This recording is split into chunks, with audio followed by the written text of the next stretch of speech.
Hi అండి, అందరూ ఎలా ఉన్నారు? Welcome to my channel. ఈరోజు రెసిపీ నుంచి గోధుమ రవ్వ బూరెలు ఎలా ప్రిపేర్ చేసుకోవాలో చూపించబోతున్నాను. ఇవైతే ఆంధ్ర సైడ్ బాగా చేస్తారు. ఇప్పుడు వాటి తయారీ విధానం: స్టవ్ ఆన్ చేసుకుని కళాయి పెట్టుకుని కళాయిలో 1 గ్లాసు రవ్వని తీసుకోవాలి, సన్న రవ్వని. చూసారు కదా, అలాగే అందులో 1 స్పూన్ నెయ్యిని వేసుకొని రవ్వను అంతటిని ద్వారగా వేయించుకోవాలి. రవ్వ వేయించేటప్పుడు గ్యాస్ అనేది సిమ్లోనే పెట్టుకోవాలి. హైలో పెట్టామంటే రవ్వ అనేది తొందరగా మాడిపోతుంది. చూసారు కదా, ఇలా రవ్వను అంతటిని బాగా ద్వారగా వేయించుకోవాలి.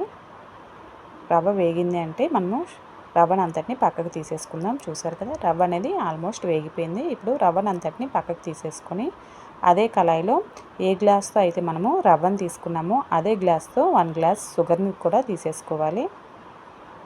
అందులో ఒక చెక్క కొబ్బరి తురుము చేసేసుకొని వేసేసుకోవాలి. చూసారు కదా, నేనైతే హాఫ్ చెక్క కొబ్బరి ముక్కను తీసుకొని బాగా తురుము చేసేసుకొని వేసేసుకున్నాను.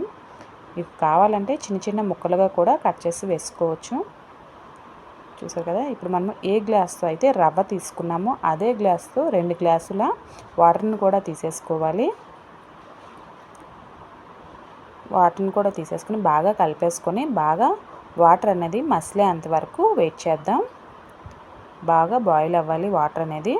చూసారు కదా, వాటర్ అనేది బాగా బాయిల్ అయ్యింది. ఇందులో కొద్దిగా సాల్ట్ కూడా వేసేసుకోవాలి. ఆ వీడియో అనేది మిస్ అయ్యింది.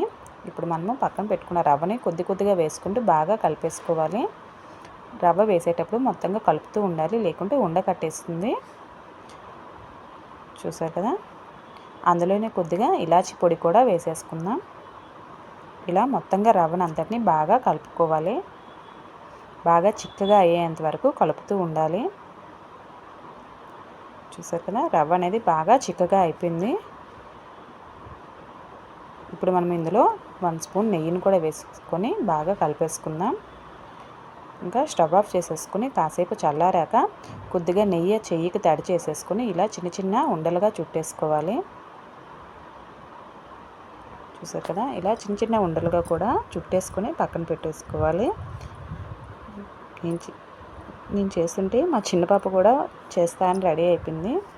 చూసారు కదా, ఆ చిన్న చిన్న బాల్స్ అని మా చిన్న పాప కూడా చేసింది.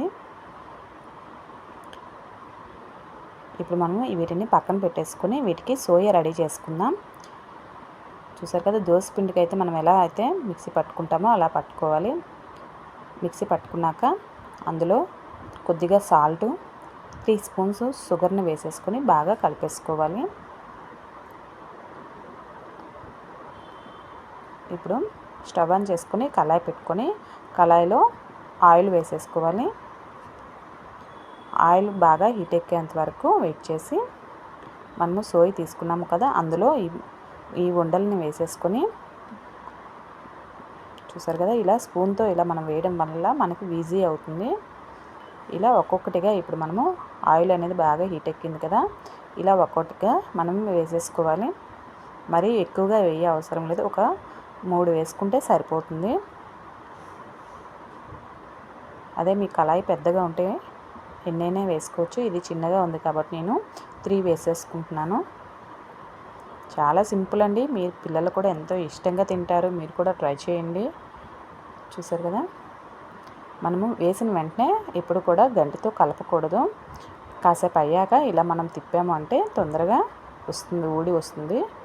చూసారు కదా, మనకి బూరెలు అనేవి రెడీ అయిపోయినాయండి. ఇప్పుడు మళ్ళీ మీకు ఎలా వేయాలో అనేది వేసి చూపిస్తాను.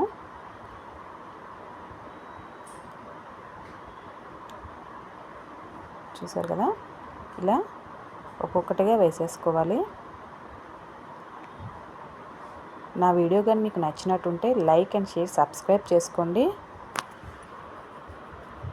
చూసారు కదా, వీటిని కూడా ఇప్పుడు వెంటనే తిప్పకూడదు.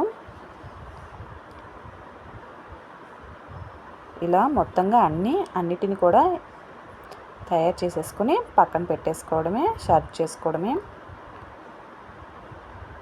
చూసారు కదండి, చాలా సింపుల్ అండి. మీరు కూడా ట్రై చేయండి. Thank you for watching.